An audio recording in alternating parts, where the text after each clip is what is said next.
Good evening to all. Calicut university fourth sem ബികോമിലെ banking and ഇൻഷുറൻസിൻ്റെ class നമ്മൾ continue ചെയ്യണം. അപ്പോൾ ഇന്ന് നമ്മൾ ഡിസ്കസ് ചെയ്യുന്നത് ടൈപ്സ് ഓഫ് ബാങ്കിങ്. ഓക്കെ, ഇത് ഇമ്പോർട്ടൻ്റ് ആണ് കേട്ടോ. ഐ തിങ്ക് കഴിഞ്ഞ പ്രാവശ്യത്തെ, അതായത് 2024 ക്വസ്റ്റ്യൻ വന്നിട്ടുണ്ടായിരുന്നു തോന്നുന്നു. കറക്റ്റ് ഓർമ്മയില്ല, എന്നാലും ഐ തിങ്ക് തോന്നുന്നു.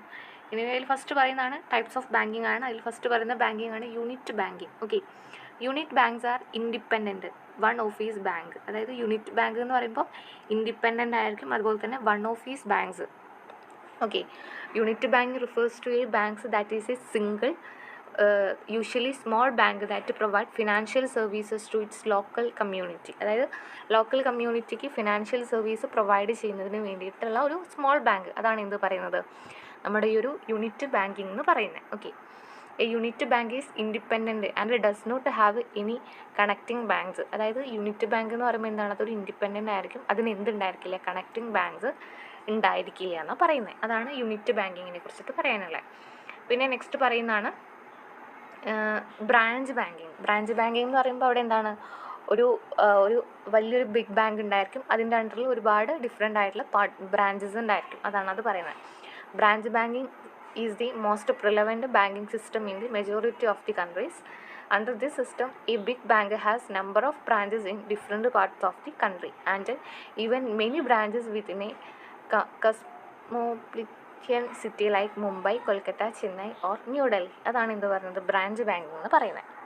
ഓക്കെ, പിന്നെ നെക്സ്റ്റ് പറയുന്നതാണ് മൊണോപ്പൊളി ബാങ്കിങ്. മൊണോപ്പൊളി ബാങ്കിങ് എന്ന് പറയുമ്പോൾ the branch banking system leads to the establishment of monopoly banking in the country. അതായത് ബ്രാഞ്ച് ബാങ്കിങ് സിസ്റ്റം നമ്മൾ എന്തിലോട്ട് നയിക്കും, മൊണോപ്പൊളി ബാങ്കിങ്, അതായത് ഒരു രാജ്യത്തിൻ്റെ മൊണോപ്പൊളി ബാങ്കിങ്ങിലോട്ട് നയിക്കും.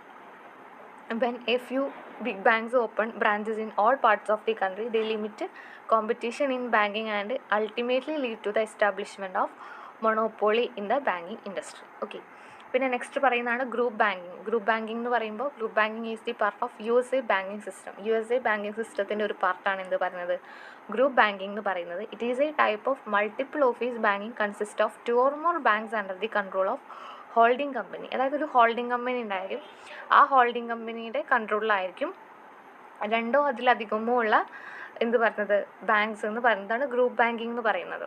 Which itself may or may not be bank. Okay, പിന്നെ the holding company is called the parent company and banks under the parent company are called operating companies. അതായത് holding കമ്പനിയുടെ പേരാണെന്ത്, parent company. Parent കമ്പനിയുടെ അണ്ടറിലുള്ള ബാങ്ക്സിനെയാണ് നമ്മൾ എന്ത് പറയുന്നത്, operating companies എന്ന് പറയുന്നത്. Okay, the parent company controls and manages the operating banks under the group, but each bank continue to keep its separate entity or name. Okay, അതാണ് group banking എന്ന് പറയുന്നത്. പിന്നെ നെക്സ്റ്റ് പറയുന്നതാണ് ചെയിൻ ബാങ്കിങ്. ചെയിൻ ബാങ്കിങ് എന്ന് പറയുമ്പോൾ അതും എന്താണ്, ഒരു USA ബാങ്കിങ് സിസ്റ്റമാണ്. Chain banking is also a USA banking system. It is a banking system where the same individual or group of individuals control 2 or more banks as against controls by holding company under group banking. അതായത് may be ഒരു individual ആയിരിക്കാം, അല്ലെങ്കിൽ ഒരു group of individual ആയിരിക്കാം, 2 or more ബാങ്ക്സിന് എന്ത് ചെയ്യും, control ചെയ്യും, against control by holding company under group banking. Okay, പിന്നെ നെക്സ്റ്റ് പറയുന്നതാണ് മിക്സഡ് ബാങ്കിങ്. മിക്സഡ് ബാങ്കിങ് എന്ന് പറയുമ്പോൾ mixed banking is an approach where banks undertake both commercial and industrial banking. Is a popular making model in countries like Germany and Japan.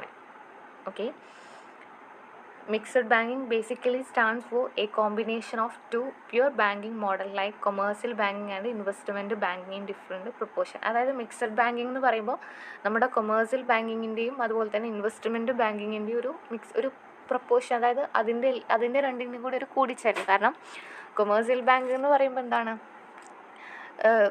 നമ്മുടെ കൊമേഴ്സിനും ട്രേഡിനും എന്ത് ചെയ്യുക, financial assistance provide ചെയ്യുക, അവർക്ക് loans ആയിട്ടും അവരുടെ കയ്യിൽ നിന്ന് ഡെപ്പോസിറ്റ് ആയിട്ടൊക്കെ അക്സെപ്റ്റ് ചെയ്യുക, അത്തരത്തിലുള്ള കാര്യങ്ങളാണ് ചെയ്യുന്നത്. ഓക്കെ, എന്നാൽ ഇൻവെസ്റ്റ്മെൻറ്റ് ബാങ്ക്സ് എന്ന് പറയുമ്പോൾ ഇൻഡസ്ട്രീസിൻ്റെ ഡെവലപ്മെൻറ്റിന് വേണ്ടിയിട്ടുള്ള ഫിനാൻഷ്യൽ അസിസ്റ്റൻസ് ആണ് അവർ പ്രൊവൈഡ് ചെയ്യുന്നത്.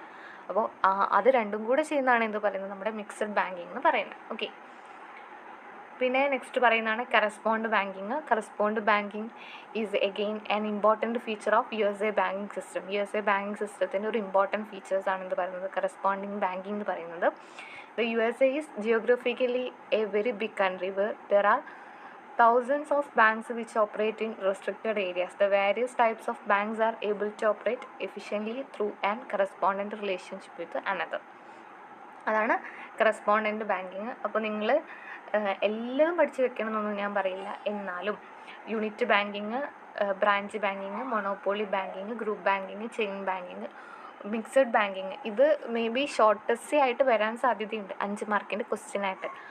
അപ്പോൾ അങ്ങനെ ചോദിക്കുകയാണെങ്കിൽ ഒരു 5 എഴുതിയാൽ മതിയല്ലോ.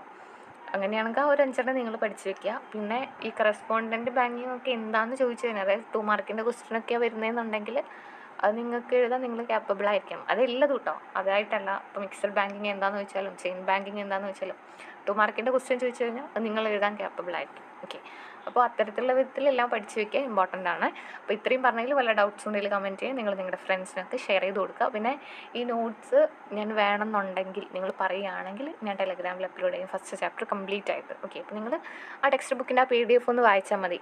ഷോർട്ട് നോട്ടൊന്നും അല്ല കേട്ടോ, ടെക്സ്റ്റ് ബുക്കിൻ്റെ PDF ആണിത്. അപ്പോൾ അത് ഞാൻ ഫോട്ടോ എടുത്ത് വെച്ചിട്ടുള്ളതാണ്. അപ്പോൾ നിങ്ങൾക്ക് അത് വേണമെന്നുണ്ടെങ്കിൽ ഞാനത് ടെലഗ്രാമിൽ അപ്ലോഡ് ചെയ്യും. Okay, thank you.